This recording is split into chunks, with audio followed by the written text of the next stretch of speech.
The beginning of the end. What am I doing?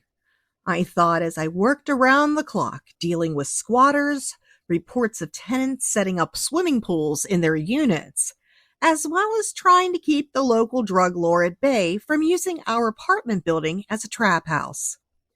I was at my wit's end after self-managing a 12-unit apartment complex in one of the most dangerous cities in the United States. With a population of roughly 320,000 people, this city had almost 40 homicides in 1 year. Most of those homicides happened within a 1-mile radius of our property. Let me start by giving you some background information about myself. I have always been obsessed with real estate. I take that back. I became obsessed with real estate after taking a required college class on how to manage a household.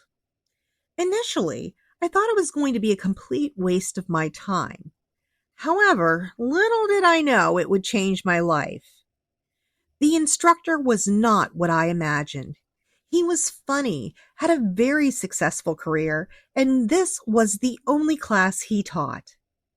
The one thing I took away was that in order to make long-term sound financial decisions, you have to invest. His investment of choice was real estate. He introduced me to Robert Kiyosaki's book, Rich Dad, Poor Dad. And after that, I was hooked. I fell in love with the dream of being out of the rat race, as he called it, and started to list measurable goals to figure out how long it would take me to become financially free. I mean, what 20-year-old doesn't want to retire early on passive income? So I set my sights on the future and put all my time, money, and energy into making this dream become a reality. I devoured book after book on real estate and saved every dollar I had for my first down payment. While other students were eating out, I was counting every dollar to get to my goal. By the time I graduated college at the age of 21, I was able to just barely afford my first property.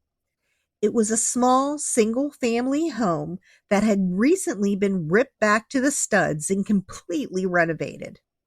My boyfriend, now husband, and I had moved straight out of college, putting only $16,000 down, with plans to rent it out after we could afford to purchase our second property.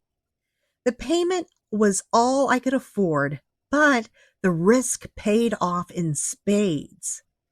In a few years, we were able to get our second home. This time, and every time since I purchased a property, I would be filled with dread so palatable that it would make me nauseous. It was as if I was about to run full speed off a cliff. However, I knew that the risk would be worth the reward. After we moved, we were strapped again with little funds, having to be able to qualify for 2 mortgages in order to make the move. Being that the new house was less than 30 minutes away, we were able to self-manage our first rental with little to no problems. Everything ran smoothly. Our previous home was completely renovated when we purchased it, so there was no deferred maintenance to worry about. We were also fortunate enough to have the same great tenants for over 4 years. A few years later, burned out from a high-stress sales job and struggling to make ends meet after the arrival of our baby boy, we decided we needed a reset. I had a burning desire to stay home and raise my son. Not to mention the daycare options that I could afford were less than stellar. Taking drastic measures, we sold both our properties and moved in with my in-laws. In my mind, this was the epitome of failure. I mean, what 28-year-old wants to move in with their parents? Or in my case, my in-laws. While it was a painful decision, looking back, it really helped propel us forward in our investing career and gave me the ability to raise my son. to keep listening to this audiobook. I've left you a link in the description so you can do it at no cost thanks to Audible's 30-day free trial.